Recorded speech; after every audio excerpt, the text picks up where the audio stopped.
بسم اللہ الرحمن الرحیم۔ ناظرین کرام، آج میں آپ کو ہر بلا سے حفاظت کا نبوی نسخہ بتاتا ہوں۔ مسند بزار میں ہے کہ حضرت ابو ہریرہ رضی اللہ تعالیٰ عنہ سے روایت ہے کہ رسول اللہ صلی اللہ علیہ وآلہ وسلم نے فرمایا، جو شخص شروع دن میں آیت الکرسی اور سورۃ المؤمن کی پہلی 3 آیتیں پڑھ لے، وہ اس دن ہر برائی سے اور تکلیف سے محفوظ رہے گا۔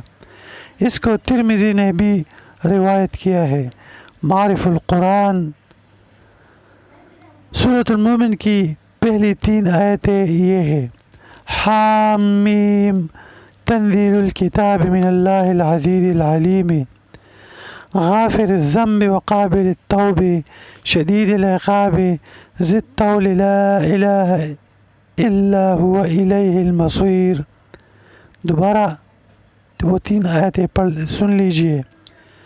حامیم تنزیل الکتاب من اللہ العزیز العلیم غافر الذنب وقابل التوب شدید العقاب ذی الطول لا الہ الا هو الیہ المصیر۔ تو ناظرین، یہ دعا قرآن مجید میں ہے جو کہ سورۃ المؤمن کی پہلی 3 آیتیں ہیں۔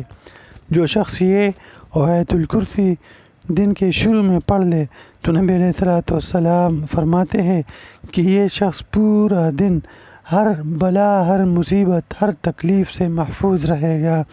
وآخر دعوانا ان الحمد للہ رب العالمین۔